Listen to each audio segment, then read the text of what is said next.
Hello, scholars. Welcome to our American Revolution lesson number 9. In today's lesson, we will hear the story of an event that takes place in Boston and really angers the colonists. And we will identify a person who was key in the Patriot movement and the start of an idea to break away from Great Britain. So, this important person big in the movement of the Patriots and the idea of breaking away. Let's get started. We ended our last lesson with Parliament keeping the tax on tea to show the colonists they had the right to tax them, and the colonists continuing to boycott British tea to show Parliament it did not have the right to tax them. Can you remember other reasons the colonists are so upset?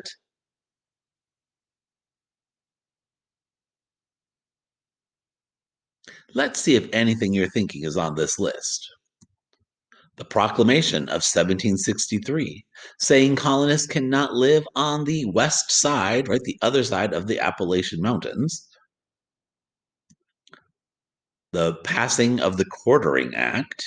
Remember that the colonies have to provide quarters, places to live, for the soldiers guarding the Appalachian Mountains. The government searching homes whenever it wanted. The passing of the Stamp Act, remember, placing a special tax stamp on almost every kind of printed paper. Now, remember, that was since repealed, but it still was something that upset the colonists. And how about the trial without a jury? If you were arrested for not paying your tax on imports, you could have a trial without a jury. Yes, things were really heating up. And today's lesson is a really important one. Things really take a turn when there is bloodshed and death for the first time. That had not yet happened up to this point between the colonists and British soldiers. This today is the story of an event that became known as the Boston Massacre. On the night of March 5th, 1770, in Boston, Massachusetts, a crowd of men and boys gathered around a lone British soldier who was on guard duty. They shouted insults at him and threw snowballs, rocks, and chunks of ice. This kind of behavior and fighting between colonists and soldiers was pretty common in colonial cities during this frustrating time. But on this particular night in Boston, this particular soldier got scared for his safety and called out for help. More British soldiers arrived. The crowd grew larger. The shouts and the insults grew louder and angrier. And then, according to the story, someone that no one knows still to this day yelled out, "Fire!" The soldiers turned their guns on the rioting crowd and shot.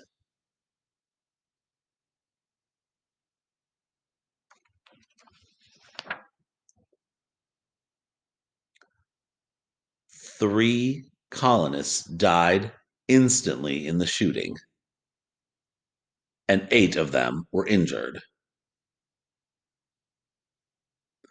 2 of those injured died later from their wounds, meaning a total of 5 people were killed. One of the men killed was Crispus Attucks, a runaway slave who worked as a sailor in Boston. Crispus Attucks is believed to be the first Black American to die for the cause of American freedom. Sadly, he would not be the last person to die in the fight that was about to begin. Those 5 deaths from the massacre were just the beginning.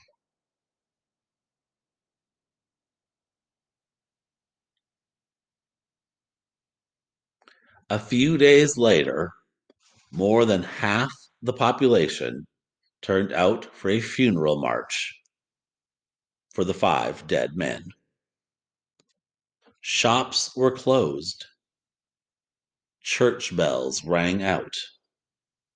Angry Bostonians called this killing a massacre, a needless killing of defenseless people. This event became known as the Boston Massacre.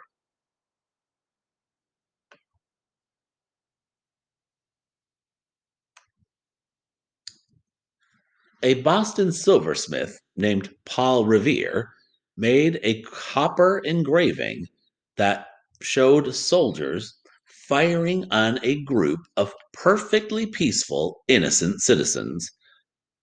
You can print many paper copies from a single engraving, and that is just what Paul Revere did. Now, no one knows for certain whether Paul Revere really saw the shooting, and some of the things shown in his engraving are not true. But the thing is, Paul Revere was a son of liberty. The reason he made the engraving the way he did was that he wanted to make people angry at Britain. Never mind that the citizens who were shot had been harassing the soldiers, throwing things at them, bullying them. Well, certainly they did not deserve to be shot or die because of that. But think about it for a moment. Were they really perfectly peaceful, innocent citizens? Hmm.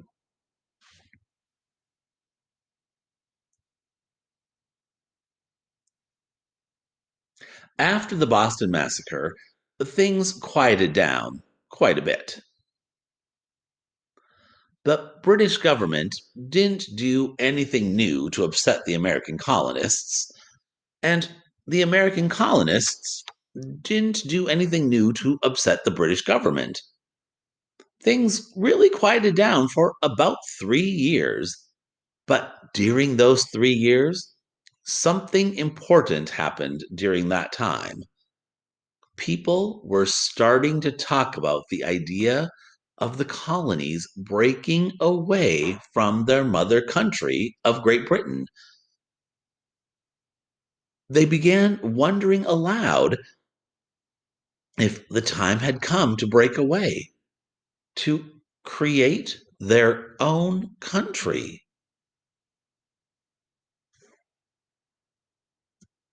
This thinking came about very, very slowly. Most people still wanted to remain in the British Empire and were loyal to King George III.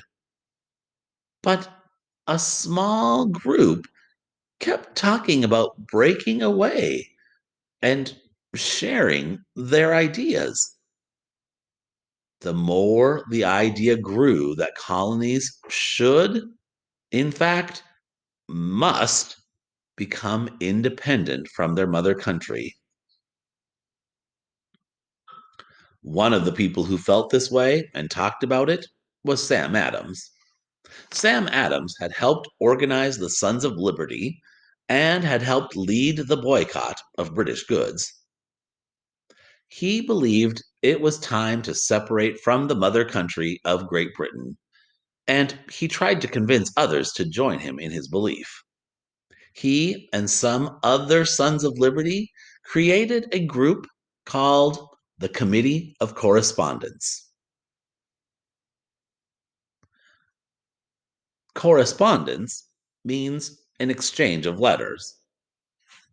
The idea of the Committee of Correspondence was that the members of the committee would immediately send letters to other towns with news of what happened, if something happened, Many would say when and not if something happened, believing it was just a matter of time before something more happened to frustrate them and make them want to break away.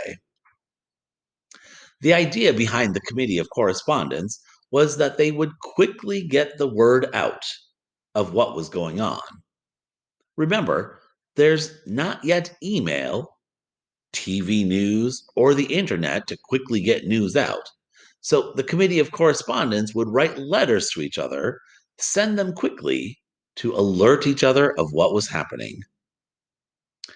They also wrote to each other even when there was nothing really happening, while they waited for an event to take place, or for one of their rights to be threatened. In these letters, they would exchange ideas and thoughts about breaking away. And little by little, very slowly, the idea of breaking away from the mother country of Great Britain was starting to take shape.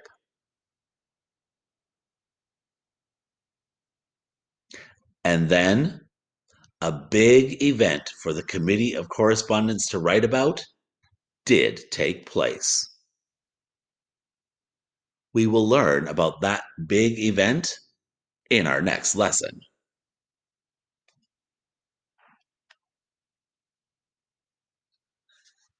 So, scholars, let's check on those objectives for today. We heard the story of an event that takes place in Boston and really angered the colonists. That event, the Boston Massacre, where 5 colonists were killed. And we identified a person who was key in the Patriot movement and the start of an idea to break away from Great Britain. That person, Sam Adams. All right. Your assignment for today is to open that attached Google form, answer the questions about today's lesson. Remember, you may look back at this video, listen to information again, look at the pictures. Once you are finished, click the submit button at the bottom of that Google form. Send your answers to your teacher by clicking that submit button. Thanks for joining me today for another history lesson. Next time, we find out just what event happens next.